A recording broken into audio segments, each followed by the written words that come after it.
Ce podcast a vu le jour grâce au soutien de la Fondation Non-Violence 21, de l'IRNC, l'Institut pour la résolution non-violente des conflits, et du CENAC, le Centre pour l'action non-violente. Toutes ces ONG, aux moyens fort modestes, luttent au quotidien pour faire connaître et vivre la non-violence. Je vous invite à les découvrir et à leur donner plus de moyens si vous le souhaitez. C'est d'abord une écologie de l'être humain, la non-violence. Ma lutte va être à travers la parole. Si tu mets la graine de violence, tu la retrouveras en face.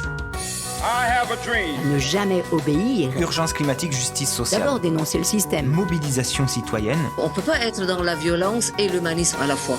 Bienvenue dans le podcast La force de la non-violence. Parce que la force n'est pas l'apanage de la violence, parce qu'on peut changer cette croyance et toute notre culture. Je suis Célia Grincourt et je vais à la rencontre de personnes qui ont choisi la non-violence et les stratégies d'action qu'elle nous offre pour se faire entendre, révolutionner ce monde ou simplement espérer survivre. Être en colère, c'est la bonne santé, vous savez. Désobéissance civile de masse. Dans le changement politique, on n'a pas le droit de rester amateur. C'est une question de vie ou de mort. Il nous faut des armes d'instruction massive. C'est une lutte. Donc l'empathie est le levain de la non-violence. C'est ça notre espoir. Le droit à la non-violence. Le droit à la non-violence éducative. I still have a dream. Ahimsa. Ma grand-mère maternelle était corse, mais elle ignorait sa langue. Seules quelques expressions fusaient parfois. Il a la cagnette dure, disait-elle de mon grand-père. De la Corse, elle me racontait surtout la beauté inégalée. Pascal Paoli, je savais simplement que c'était un héros. Jamais elle ne m'a dit qu'il avait fait briller la démocratie corse à travers toute l'Europe. Jamais non plus, elle ne m'a parlé de la terreur vécue par ses ancêtres quand la France décida que la Corse serait à elle, contre son gré. La violence faite à son peuple, elle l'ignorait, je pense. C'est en lisant le livre de Jean-François Bernardini, L'autre enquête corse, que je découvris toute cette souffrance.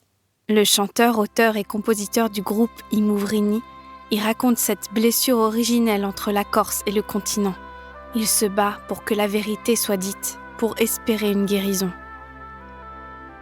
Ma grand-mère, Yvette Franceschi, a subi de nombreuses injustices au cours de son existence, des trahisons. Mais toute Corse qu'elle était, elle n'a jamais pris les armes pour se venger.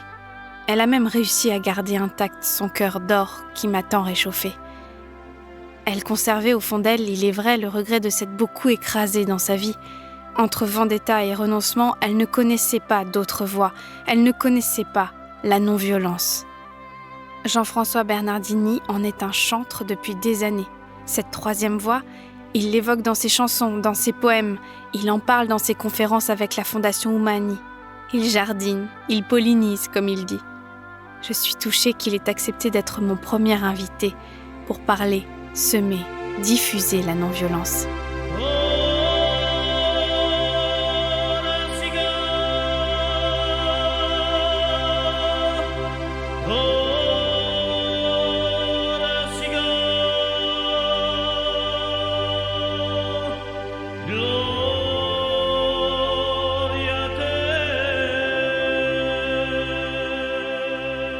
Après avoir entendu un court extrait d'I Mouvrini A Te Corsica, je vous propose de planter le décor de ce podcast. Qu'est-ce que c'est pour vous, Jean-François Bernardini, la non-violence ? C'est d'abord une illustre inconnue, dont on prononce le mot sans trop même savoir ce que c'est, dont on fait une sorte de caricature. On renvoie souvent cela à une attitude bisounours, non-résistance, laisser-faire, passivité et résignation. Et la première chose qu'il faut dire, c'est que d'abord la non-violence est une force. C'est une résistance. Ce n'est pas renoncer à lutter, c'est peut-être même lutter 100 fois mieux. Donc il faut rétablir la non-violence en la distinguant d'une part de ce qu'on appelle le pacifisme. Le pacifisme ne veut pas la guerre.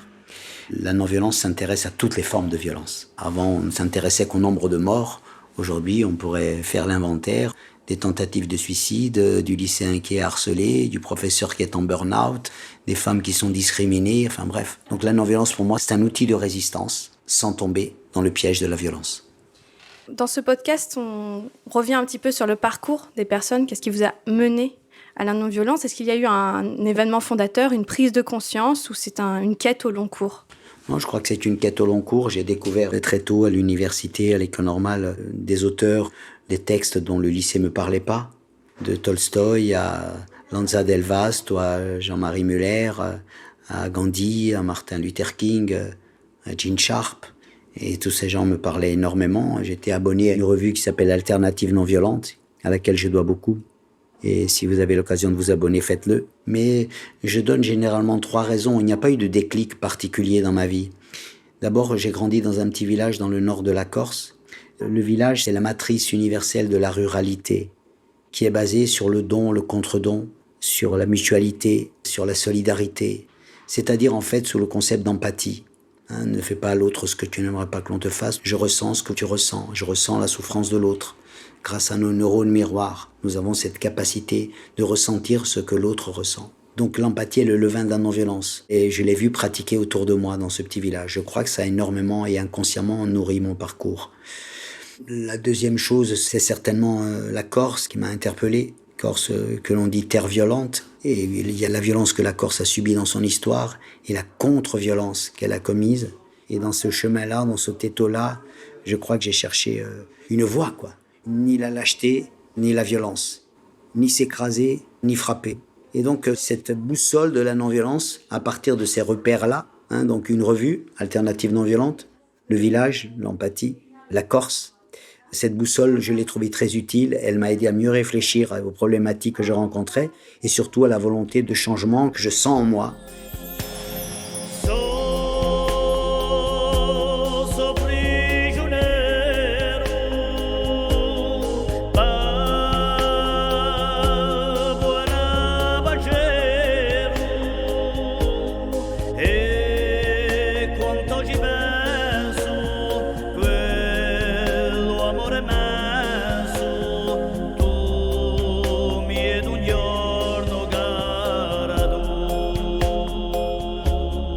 Prigioniero, tiré de votre avant-dernier album, Luciole. J'aimerais revenir un peu sur l'engagement de votre groupe de chant polyphonique, I Mouvrini, dont la renommée dépasse les frontières. Dans une interview que vous avez donnée à la revue Alternative non violente dont vous venez de parler, dans son formidable numéro que je conseille, La filière corse, vous dites « Le chemin a été fait d'écueils qui nous semblaient insurmontables. Le plus difficile finalement a été d'oser imaginer, oser rêver autre chose que la nostalgie d'un folklore, et il fallait sacrément aimer sa langue, sa culture, son patrimoine de vie pour faire face au mépris, à l'indifférence. Est-ce que votre musique est votre première arme non violente pour rétablir une forme de justice pour votre terre, votre langue, votre culture ? D'abord sur l'artiste, la question que l'on se pose, c'est qu'est-ce qu'on a à donner ? Avec le défi qui sont aujourd'hui sur la planète, de la musique décorative, il y en a plein les ascenseurs. Ce que les gens cherchent aujourd'hui, c'est une vraie relation, avec quelque chose de profond, quelque chose d'épais, quelque chose qui incarne. L'homme a besoin partout de son port d'attache. Et donc, dans un contexte local où la langue de votre communauté a été interdite à l'école, à l'église, avec une sorte de linguicide programmé, bien sûr, c'est une sorte de miracle qu'un groupe comme nous existe aujourd'hui à un niveau international, chantant dans une langue qui est parlée par quelques petites dizaines de milliers de personnes, et encore. Mais je crois que c'est ça la force. Et en même temps, nous relions là une quête universelle. Nous avons besoin de la diversité pour vivre ensemble. L'universel commence par le particulier. Depuis mon village, je vois le monde entier. Depuis mon village, j'embrasse le monde entier. Et plus la richesse culturelle est forte, plus l'appartenance est solide, plus vous ouvrez les bras, plus vous reconnaissez l'autre. Les neuroscientifiques comme Joachim Bauer, qui est un neuroscientifique allemand, l'explique très bien dans son livre qui s'appelle « La douleur limite ». Quand je n'ai pas l'appartenance, c'est perçu par mon cerveau comme une menace mortelle. Donc c'est en ce sens où notre quête là que nous portons aujourd'hui sur scène et partout et dans nos albums est une quête qui se relie non pas à une nostalgie, non pas à un petit communautarisme étroit, pas du tout, mais qui nous relie à ce qui est nécessaire à l'humanité entière sur la planète. Les neurosciences qui valident d'ailleurs l'empathie dont vous venez de parler. Est-ce qu'on est conditionné à la violence ou est-ce qu'on est violent ? Ou est-ce qu'on est déconditionné de notre empathie naturelle ? Vous savez, quand vous posez la question à des collégiens ou à des enfants, qu'est-ce que la non-violence ? Pour une grande part d'entre eux, ils répondent « la non-violence, ça n'existe pas. On est non-violent quand on est bébé, et après on devient tous violents. » Si ce sont des collégiens à qui on a déjà fait croire cet immense mensonge, vous voyez bien que le chantier, il est immense. Effectivement, les neurosciences le confirment aujourd'hui. Notre nature, elle est beaucoup plus non-violente que violente. Nous sommes des êtres d'empathie, de coopération. C'est gravé dans notre disque dur. Sauf que Les forces qui désympathisent aujourd'hui, elles sont extrêmement puissantes. Elles sont virulentes. Ne pense qu'à toi, compétition, rivalité, t'occupe pas des autres, enfermement, peur, etc. Et donc nous sommes déconnectés de notre vraie nature. C'est une attaque profonde contre notre âme. Comme il y a une malbouffe pour le corps, il y a une malbouffe verbale, mentale, comportementale, une malbouffe de la pensée qui nous coupe de notre véritable nature. Et les industries du divertissement font du très bon boulot pour cela, parce que la violence, avec sa capacité de fascination, sa capacité de mettre en scène, en spectacle, est d'une puissance commerciale immense. Elle nous capture, parce que justement, elle n'est pas dans notre nature initiale. Comment contribuez-vous aujourd'hui à diffuser cette culture de non-violence ? Oumani Fondation de Corse a lancé en 2011 un programme « Devenons artisans de la non-violence ». C'était avant les événements de Charlie, etc. Ça fait longtemps qu'on avait ce programme en tête. Et puis on a commencé par être des petits semeurs. Jardiner les consciences, jardiner les cœurs. On a commencé par un collège, 2 collèges. Aujourd'hui, nous recevons quasiment une demande d'un collège, d'un lycée pour une conférence tous les 2 jours, de toute la France, de la Suisse.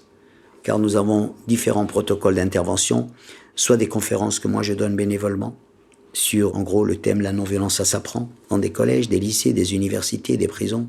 J'en ai donné depuis 2011 450.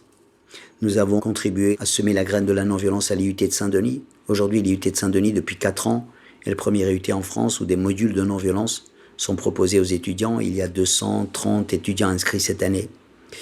Nous avons fait 3 journées à l'École normale supérieure en collaboration avec Marc Répond, dans des clubs de football, comme la Saint-Étienne, la JOCR, des démarches auprès de la Fédération française de football. Bref, ce programme, il a touché plus de 80 000 juniors et adultes qui ont au moins eu à consacrer 2 heures de leur temps de cerveau disponible à la non-violence, ce qui d'ailleurs obtient des résultats inestimables, ne fût-ce qu'en 2 heures.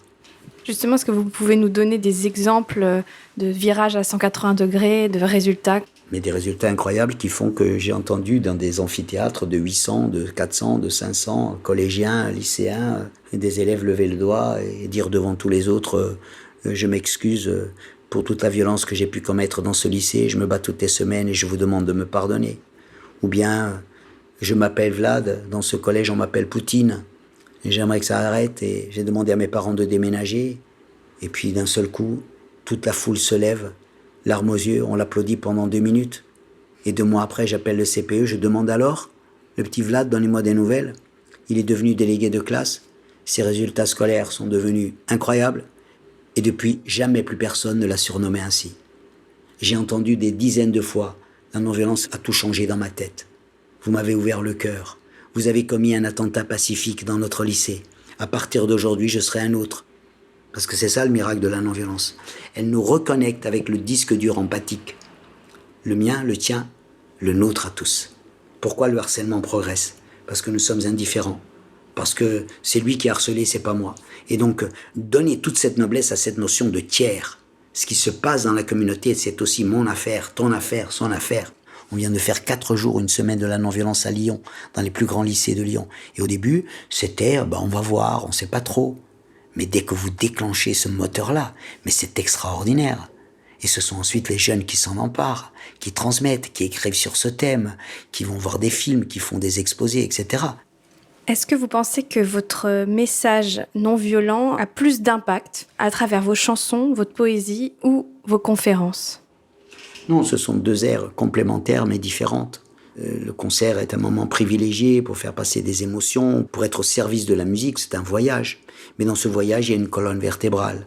Et cette colonne vertébrale, elle est à la fois la conscience du citoyen, peut-être sans doute le talent des artistes que nous sommes sur scène, de cette force que vous donne la musique avec ses timbres, ses couleurs, ses harmonies, ses voix. C'est un moment dans lequel, d'ailleurs, nous invitons l'idée de non-violence, soit en parlant, soit en la chantant, en la faisant applaudir partout où nous allons.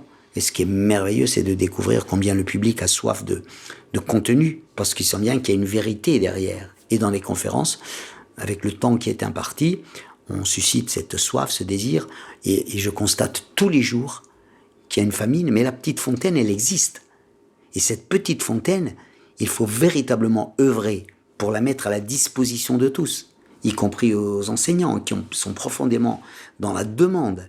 Et je pense que dans les années à venir, ce type de contenu rentrera dans les formations initiales, les formations continues. En Corse, d'ailleurs, cette année, les enseignants ont droit à choisir cela dans leur formation. Alors, ce n'est qu'un début, mais j'ai vraiment le sentiment que c'est une voie d'avenir. Il s'agit d'éduquer pour le conflit. On accorde à la violence un prestige. Et on nous fait croire que dans le conflit, c'est priorité violence. Aujourd'hui, si tu veux te faire respecter, il faut frapper. Et la non-violence, elle vient nous dire, mais les outils existent. Tu peux apprendre à être fort sans la violence. Il y a des hommes qui marchent sur les chemins, les routes. Il y a des femmes, des enfants, nos systèmes en déroute. Où erano silenzio chi fiorì aperte. Il paraît que des fous ont brûlé la forêt. Il a pris sa colère, il rugit l'océan. Aujourd'hui c'est tempête, c'est la vie en naufrage. On avait bien voté contre les ouragans. Le Dieu bal su cammino, il est où mon village? Il est où mon village?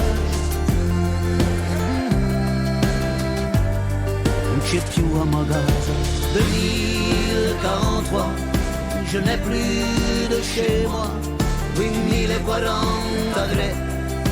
un aglio più un 2 me. 2043, je n'ai plus de chez moi. 2043, un aglio più un 2 me. 2043, chanson phare de votre dernier album Porto in Corée. Vous y décrivez une humanité à bout de souffle. Est-ce que vous avez quand même de l'espoir, notamment grâce à ce message de non-violence que vous portez? Je crois qu'il faut écouter la chanson jusqu'au bout, parce que cette chanson, si elle a un message, c'est de dire « il n'est pas trop tard ». C'est une chanson anti-fin du monde.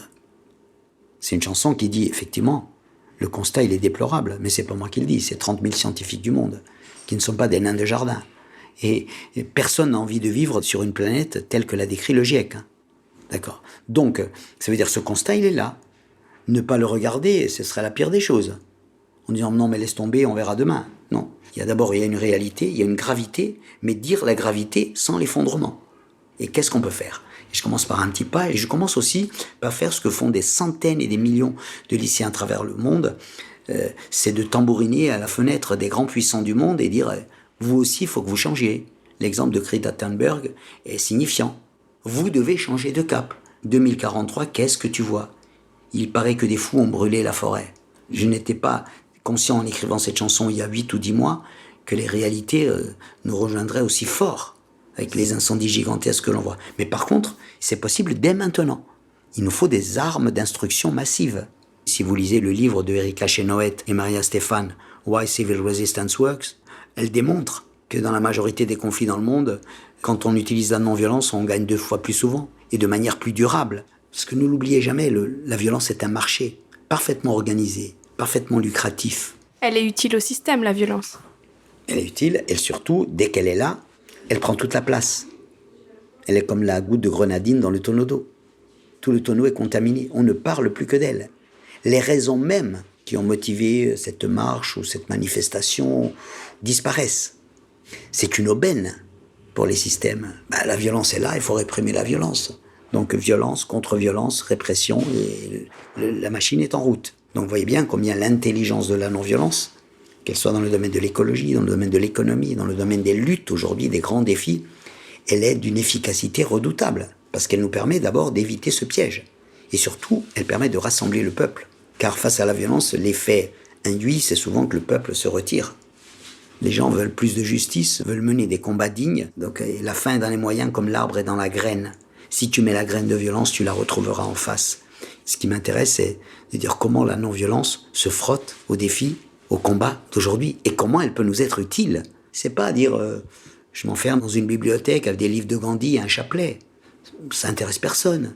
Il faut que cet outil-là se confronte aux luttes d'aujourd'hui. Et quand vous voyez dans l'histoire, que ce soit les luttes du peuple noir avec Martin Luther King et Rosa Parks et autres, vous voyez la chute du mur de Berlin, qui est tombée sans une goutte de sang parce que des milliers et des milliers de citoyens allemands ont investi dans keine Gewalt, pas de violence, avec une formation, etc., des prises de conscience. Quand vous voyez en Syrie comment les mouvements non-violents ont été combattus, quand vous voyez les mouvements écologistes aujourd'hui dans le monde avec Extinction Rebellion, tout ça est imprégné de cette idée nouvelle qu'est la non-violence. Vous savez, on dit que l'art demande de la discipline. Le musicien fait ses gammes, le chanteur ses vocalises. Est-ce que la non-violence aussi demande une discipline? Et si oui, est-ce que vous l'imposez à vous-même? Est-ce que ça vous a changé? Est-ce que vous en voyez les fruits? La non-violence, elle n'est que discipline, elle n'est qu'organisation. Combien de gens vous diront mais moi je suis un pacifiste, et puis quand vous les voyez confrontés au conflit, et qu'on est débordé par ses émotions, et que c'est la mafia intérieure qui prend le pouvoir, que c'est le reptilien qui est convoqué, là vous voyez une toute autre personne. C'est pour ça que l'enseignement des cerveaux-mécanismes est essentiel. Mieux comprendre comment nous fonctionnons, comment en situation de peur, de menace, de conflit, je peux devenir un autre. Tous, nous pouvons être débordés par nos émotions, mais on peut apprendre à se contrôler. Alors c'est un combat quotidien, bien évidemment. Et quand on essaie de gravir un tant soit peu cette montagne intérieure, on devient mieux apte à affronter le conflit. C'est un chercheur américain, Abraham Maslow, qui dit « Quand vous ne connaissez que le marteau, la tentation, c'est de transformer tous les problèmes en clous. Vous tapez sur les clous. Mais est-ce que vous avez déjà essayé d'enlever une écharde dans un doigt avec un marteau? Vous faites des dégâts considérables. Mais c'est ce que nous faisons tous les jours. Dans les salles à manger, dans la rue, dans les entreprises, parce que nous ne sommes pas éduqués par le conflit. Et que nous avons, nous, derrière nous, des millénaires d'histoires qui nous disent c'est la violence qui va régler les problèmes. Et donc il faut déjà faire ce travail de détox. Et dire, entre violence et lâcheté, il y a une troisième voie. Elle est merveilleuse et elle est beaucoup plus efficace. Et donc cette troisième voie, vous avez parlé de l'empathie. Là, vous parlez d'être capable d'affronter le conflit, mais il faut être aussi capable de le provoquer de manière non violente. Parce que vous dites que la vérité est le socle de la non-violence. Mais si on suit Guy Béart, le premier qui dit la vérité, il doit être exécuté. La vérité, ça peut provoquer énormément de crispation, déclencher même des tsunamis. Comment rester non-violent quand on risque sa vie? Et est-ce qu'on risque sa vie à être non-violent? Gandhi disait la vérité et non-violence sont deux faces d'une même médaille. Donc la vérité, c'est le premier combat de la quête non-violente. Il faut que la vérité soit dite. Il faut que la vérité soit nommée. Il faut que la vérité soit sur la place publique. Et pour ce combat-là, je suis prêt à payer le prix. Forcément, le prix de la vérité sur cette planète, il est de plus en plus cher. Quand vous pensez aux centaines de militants écologistes qui ont été abattus sur la planète depuis 10 ans. Mais pour que ce prix baisse, il faut que nous soyons plus nombreux à exiger cette vérité. S'il nous faut des héros, une société qui a besoin de héros est une société qui a perdu. Il faut que tous nous soyons des héros. Des citoyens déterminés, des citoyens lucides, des citoyens qui se détournent du piège de la violence et qui disent, voilà, on a la même boussole. Et la vérité est le premier pas à franchir. Exiger la vérité. On est dans un monde qui ment sur le bonheur, sur les réalités, sur le combat de l'écologie, par exemple. On culpabilise énormément le citoyen, alors que l'immense responsabilité, elle est détenue par une machine de guerre contre la vie, qui ne voit autre intérêt que ses propres valeurs et sa propre survivance. Bien sûr que nous pouvons faire des gestes, mais tous ces mensonges-là, il faut les démonter et cette vérité, la mettre sur la table. Et forcément, pour ça, on peut risquer sa vie. Mais le propre du militant non-violent, c'est justement qu'il est prêt à mourir plutôt que tuer. Le non-violent, il n'a pas devant lui un ennemi. Il a un adversaire, et son adversaire, c'est l'injustice, c'est le mensonge, c'est l'oppression. En lisant l'autre enquête corse, j'ai eu ce sentiment que vous preniez un énorme risque. Sans doute. Est-ce que ce livre, vous l'avez en vous depuis longtemps? D'abord, juste quelques mots pour ceux qui ne connaissent de la Corse, que cette énigme, on ne comprend pas qu'est-ce qu'ils veulent. C'est du racisme anti-français, c'est du communautarisme, c'est du séparatisme, ou bien ce sont les vieux démons de la Corse, ou bien ils sont violents par nature, ou bien ils ont la violence dans les gènes. Et tout ça, bien évidemment, est intellectuellement insatisfaisant. C'est une banqueroute intellectuelle. Il n'y a pas de vieux démons nulle part dans le monde. Ça n'existe pas. Donc j'ai essayé d'introduire avec Kim Altmeyer, qui m'a aidé dans cet ouvrage, d'introduire un autre regard. Un autre regard. Et sans être historien, je me suis intéressé à l'histoire.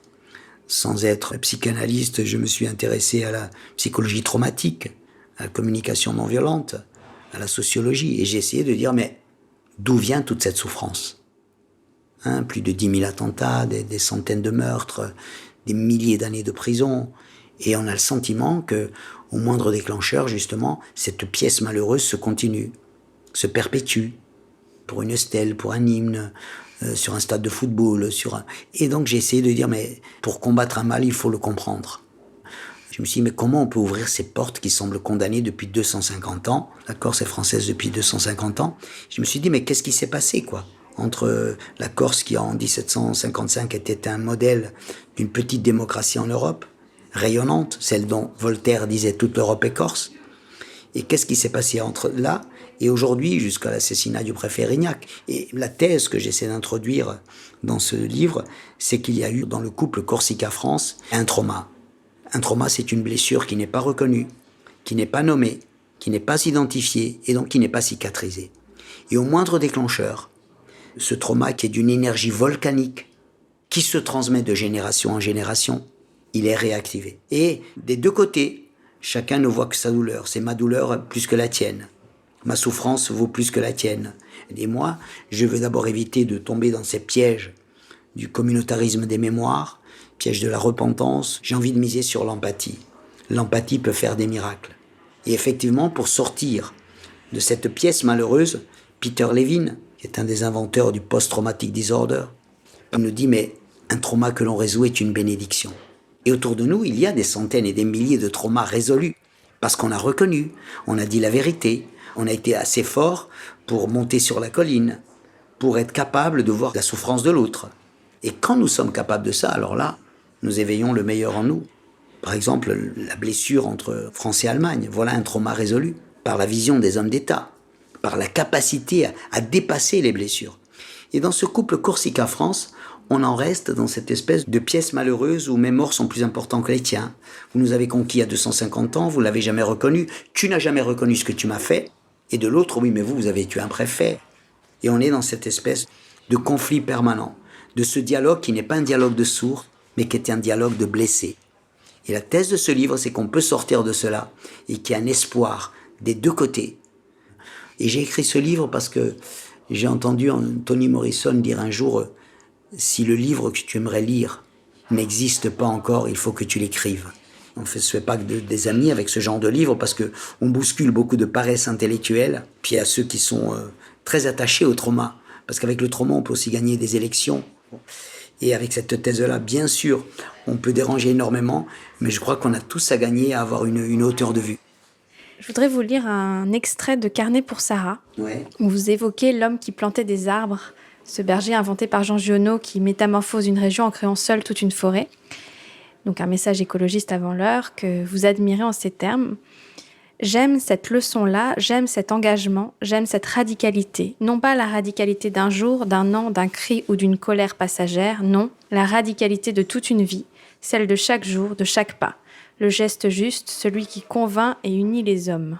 C'est un peu votre combat, Jean-François Bernardin. Ouais, j'aime bien cette radicalité de tous les jours, de celui qui ne se réduit pas à ce rôle de spectateur et de consommateur, rôle auquel nous sommes assignés très très souvent, puis éventuellement déposer un bulletin dans une urne tous les 5 ans.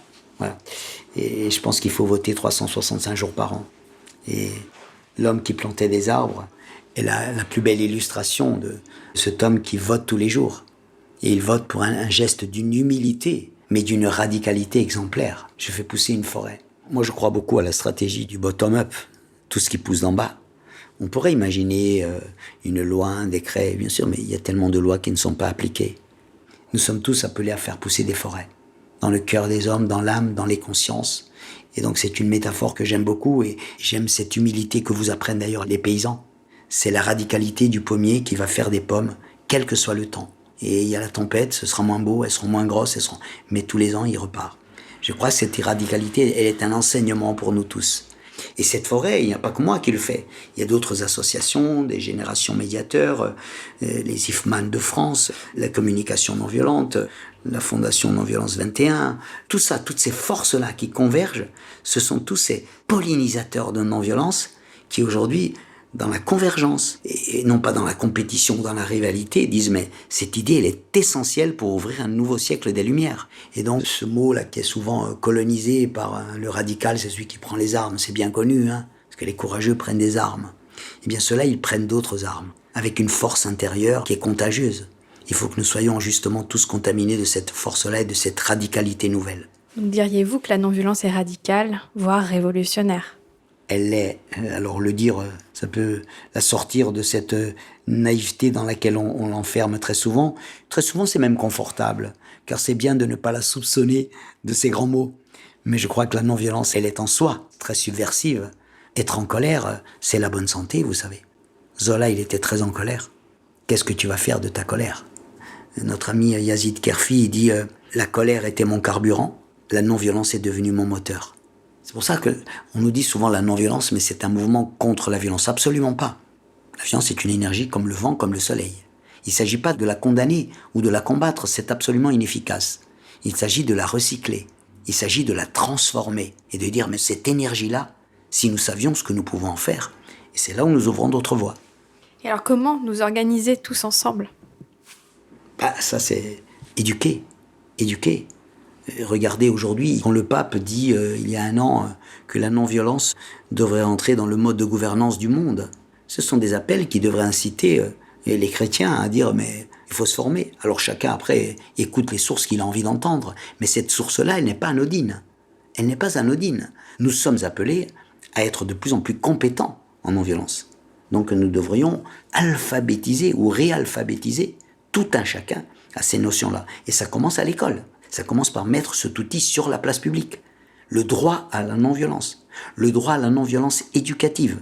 Aujourd'hui, la majorité des enseignants que vous allez croiser n'ont jamais eu une seule journée de formation sur l'intelligence émotionnelle, qui est une base fondamentale de ce que peut être un comportement, une attitude, un langage non violent. Et quand un policier arrête un jeune Africain et le traite de bamboula, vous voyez très bien où nous en sommes en termes d'intelligence émotionnelle. Alors parlons des non-violences éducatives, mais la non-violence plus active, quand on voit le rôle des livres de Gene Sharp sur les révolutions au Moyen-Orient. Regardez aujourd'hui en Algérie, tous les vendredis depuis 70 semaines, le peuple algérien a découvre, montre que la non-violence est son outil extraordinaire pour renverser un pouvoir armé. Il nous faut des armes d'instruction massives. Il nous faut des bataillons de gens formés à la non-violence. Il y a urgence même. Il y a urgence. J'ai décidé d'appeler ce podcast « La force de la non-violence ». Et c'est un titre qui laisse certains sceptiques parce que c'est souvent associé à la violence, la force brute. Donc j'ai choisi ce titre en connaissance de cause pour en quelque sorte frapper les esprits en toute bienveillance, bien sûr. Quelle est selon vous la force de la non-violence et peut-elle faire le poids ? C'est d'abord une écologie de l'être humain, la non-violence. C'est reconnecter avec ce que nous sommes vraiment. La violence, au fond de nous, elle nous indigne. Quand un enfant a devant ses yeux un spectacle de violence, il revient vers vous, il a le cœur battant. Physiologiquement, la réaction de répulsion à la violence s'imprime dans votre comportement. Vous avez le cœur qui bat, vous êtes essoufflé. Je viens de voir un spectacle incroyable. Bien sûr, on peut banaliser et apprendre ça aussi. On peut finir par s'habituer. Ça veut dire que naturellement, le spectacle de la violence, voir la violence, est quelque chose qui est contre nature. Donc, il faut d'abord se détoxer de ça. Et ensuite, il faut d'abord constater l'inefficacité et l'incompétence universelle de la violence à régler quelques problèmes que ce soit, dans les salles à manger, dans les entreprises, dans les rues ou même face aux dictateurs. Et je vous invite à lire le livre de Popovitch, « Comment abattre un dictateur quand on est seul et sans armes ». Il y a une force tellurique de la non-violence qui nous permet avec son intelligence, son analyse, ses méthodes, ses stratégies, mais d'affronter les murs les plus hauts, mais de les affronter avec des moyens nobles pour défendre des causes qui doivent être nobles. Mais je comprends très bien qu'il y ait une forme de méfiance, de réticence. Ça a toujours existé, vous savez. Il y a un siècle et demi, un médecin ne se lavait pas les mains avant de toucher un malade. Ça avait des effets terribles. C'est un médecin autrichien, Semmelweis, qui a inauguré ce geste-là bien avant Pasteur. Il a dit, il y a un problème, les êtres humains se transmettent des bactéries, enfin il ne parlait pas de bactéries à l'époque. Et pour donc habituer l'homme à se désinfecter les mains avant de toucher quelqu'un d'autre ou d'intervenir sur quelqu'un d'autre, il a fallu des décennies, on l'a pris pour un fou. Il y avait donc ce qu'on appelle le Semmelweis Effect. Quelque chose était nouveau, dérangeait nos routines, donc il faut se méfier. Eh bien, vous voyez, je crois que la non-violence aujourd'hui, elle est dans ce même état-là. Dans quelques années, la non-violence, ce sera aussi banal que se laver les mains. Merci beaucoup. Merci.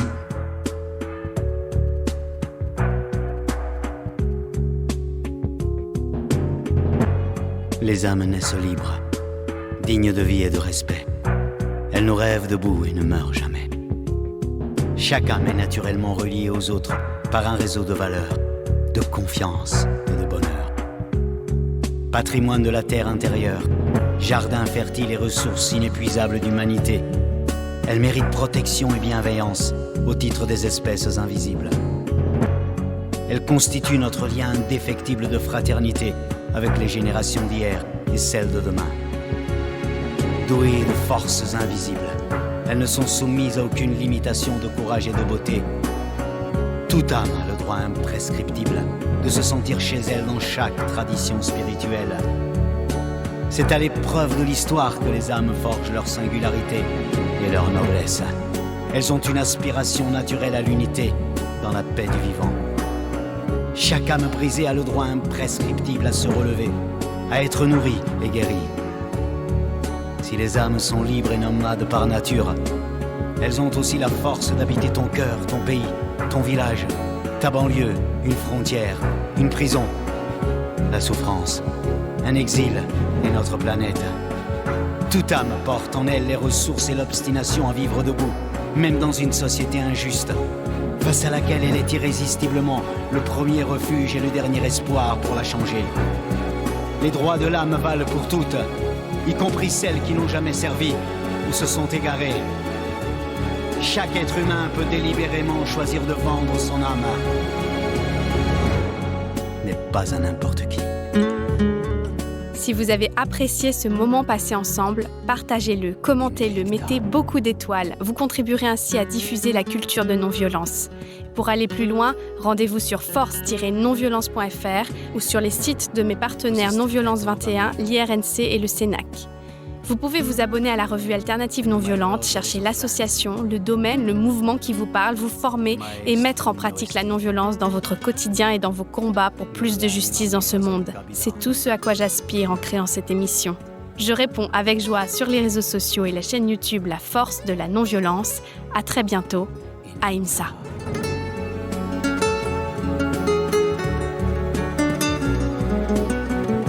Dichiarazione irriti l'anima.